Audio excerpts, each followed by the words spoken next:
Okay, so I'm going to show you how to make tortilla chips in salsa. So first thing, you want to grab some tinfoil and line your baking sheet. The reason you do this is it makes much easier cleanup. So you just line each of those. You'll probably need 2 cookie sheets. You're going to use 8 tortillas and you cut them into 6. So you have 48 chips. Now once you have them lined, you take your cooking spray. Lightly grease it, and now you take your 8 tortillas. I would take 4, and this is my favorite knife that I use, but there are others that you may use, and we will review knife safety before you use them. So I just cut them in half, so half circle, and then you take each of those halves, and you cut them into, sort of triangles. So then you have little triangles. And you throw them on your baking sheet. Now, it doesn't matter if they overlap. That is okay. And then once you have them all cut, you're going to throw them in your oven that has been preheated to 375 for about 8 to 10 minutes, depending on which oven you have. So I'm just throwing them on here. And then I have one more set to cut. And that should be enough chips for your group to eat all your salsa.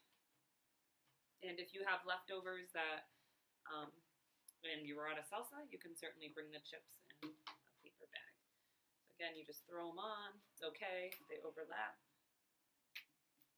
And then what I do is I spray them again, very lightly with the cooking spray. And then I put a little bit of salt. Don't use a lot of salt because they will be inedible. So then just very easily. And a little bit of salt. So I actually put it in my hand. Ooh. And then I gently sprinkle and gently sprinkle. And then I'm going to take them and pop them in the oven.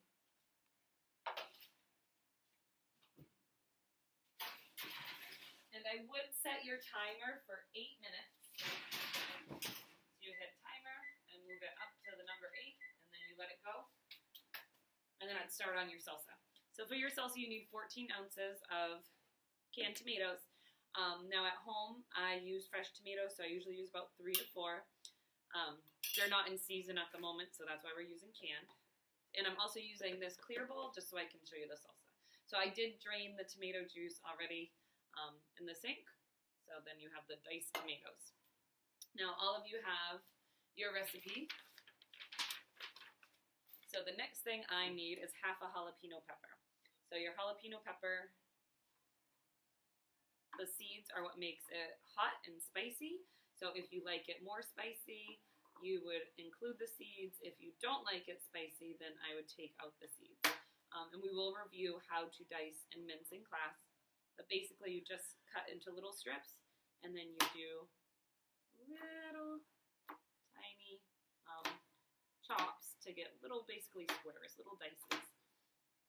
And if some of you like jalapeno and some of you don't in your group, it's fine. Just put half the tomatoes in a separate bowl, and then you can have one spicy and one not spicy. So I like jalapeno, so I'm just going to add that all directly to my bowl. You need a quarter red onion, and same thing. If some of you don't like onions, only put it in one of the bowls. And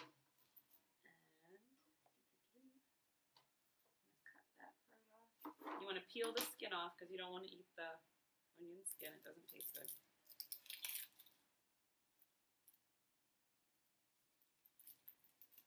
And then you want to do dices. Remember, the most important thing is that your fingers are out of the way. You never want to chop your fingers. My knives are very sharp in here, and it is actually safer to have a sharp knife than a dull knife. But again, I always want you practicing safe knife skills. All right, so then I'm going to put my onions right in my bowl. I'm just moving that little piece of skin that I had. And in your groups, you will have, 3 or 4 people. So you can have more than one person prepping ingredients because you have more than one knife. The next ingredient is a green pepper. So unlike the jalapeno, the green pepper seeds really don't do anything. They don't add any flavor. They don't add any heat. So I just remove them. And then you cut strips.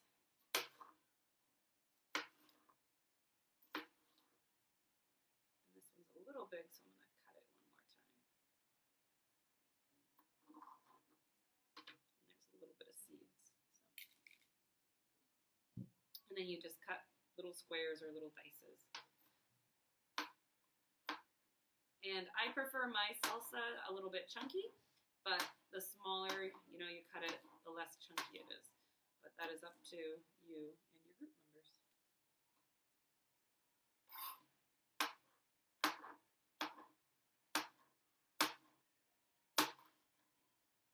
This part has a lot of the pith, the white part, and I don't really like that. So I'm going to put that part in my discard pile.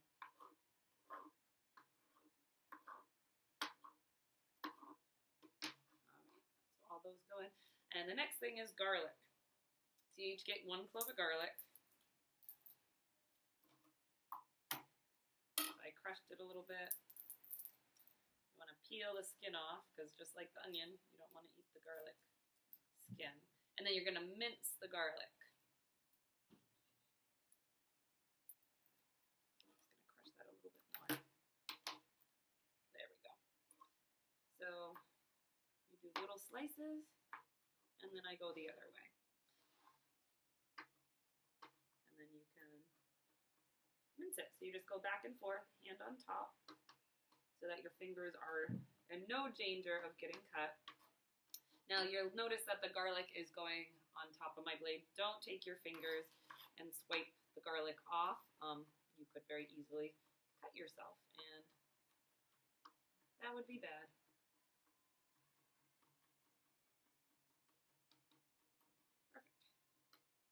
I'm actually just going to take my bowl, drag the garlic right across. You could also take a fork and scrape it off as well.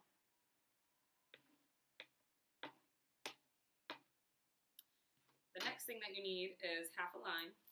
If you roll the lime, it actually helps release the juices a little bit. And then I just take it. I put my hand under it so that in case any of the seeds were to fall out, because you don't want to eat the lime seeds. You can also take a fork and sort of grind it into the lime itself, and that helps get the juices out too. And at home, I actually use a whole lime, but I think half a lime is good and what a lot of people prefer. Alright, so I got almost all the juice out of there. Now you need a 1/4 teaspoon of cumin. You add that right to your bowl. And then you also need a little bit of salt. So you need half a teaspoon of salt. And make sure that you do not mix up your tablespoons and your teaspoons because it would be super salty or you'd have way too much smokiness of the cumin. All right. And then you just mix it up. Now this is a chunky salsa. If you do want it not so chunky, you could certainly mash it up a little bit. We have pastry blenders in all the kitchens, so you could smush it a little bit to get it less chunky.